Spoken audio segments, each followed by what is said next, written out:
আসসালামু আলাইকুম। Hello foodies, আমি শারমিন। আমি আজকে আপনাদেরকে দেখাবো পারফেক্ট তেহারি রেসিপি, তাও আবার মশলা করার ঝামেলা ছাড়া প্যাকেট মশলা দিয়ে।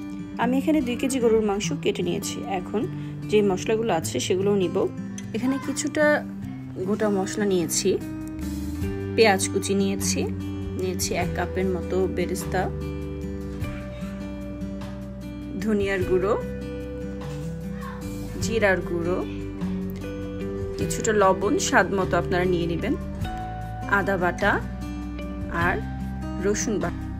আমরা এই মশলাগুলো দিয়ে মাংসের প্রিপারেশনটা করে নিব। 1 ঘন্টার মতো লাগবে মাংসটা রেডি করতে।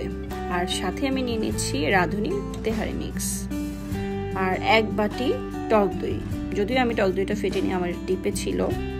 এখন আমি প্যানটাতে মাংসগুলো দিয়ে দিব। দেখুন মাংসটা ঠিক একদম পারফেক্ট সাইজ করে কাটা। এখন আমি একে একে যে ইনগ্রেডিয়েন্টসগুলো আছে সেগুলো সব দিয়ে দিব।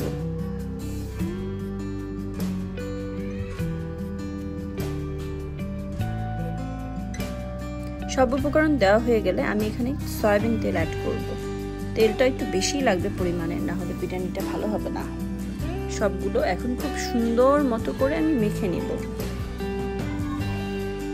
খুব ভালোভাবে নেড়ে চেড়ে মেশাতে হবে মশলাগুলো, যেন প্রত্যেকটা মাংসে মশলাগুলো খুব প্রপারলি যায়।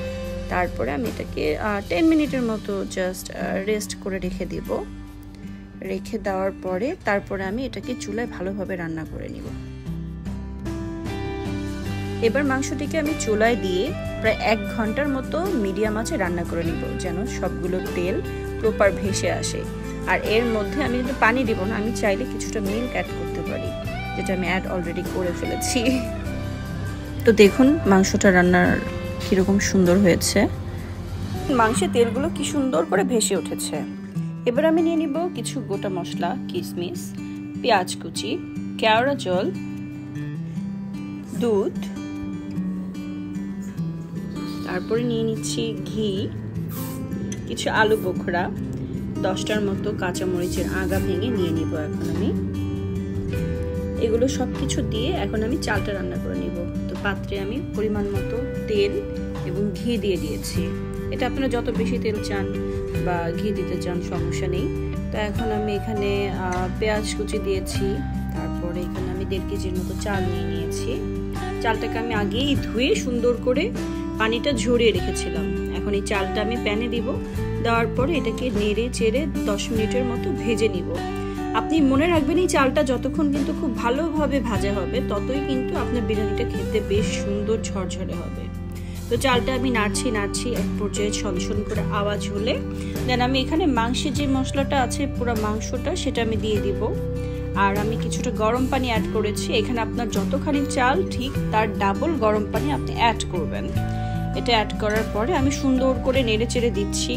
সাথে আমি যে দুধটা নিয়েছিলাম সেটাও দিয়ে দিলাম। এটাকে নেড়ে চেড়ে খুব ভালোভাবে যখন বলক এসে যাবে, বলক আসার পরে আমি চালটাকে একটু সিদ্ধ হতে দিব। দেন আমি এটাতে যে আলু বোখরাগুলো ছিল সেটা দিয়ে দিব, কিশমিশগুলো দিয়ে দিব। দেওয়ার পরে তারপরে আমি এটাকে খুব ভালো করে দমে দিয়ে দিব। নিচে একটা আমি তাওয়া দিয়ে তারপরে প্যানটা বসিয়ে নিব। আর যেই কাঁচামরিচের আগা ভাঙাগুলো ছিল সেটা কিন্তু আমি দিয়েছি। এবার বিরিয়ানিটাকে আমি 20 মিনিটের মতো দমে রেখে দিব। এবার আমি ঢাকনাটা খুলবো, খুলে এটাকে নেড়ে চেড়ে দিব। 2 টেবিল চামচের মতো কেওড়া জল দিব, আবার কিছু ঘি উপরে দিয়ে এটাকে ভালোভাবে নেড়ে চেড়ে দিব। আমার তেহারিটা গরম গরম সার্ভ করা ডান। সো গাইস, আমার ভিডিওটা যদি ভালো লাগে লাইক এন্ড শেয়ার করতে ভুলবেন না।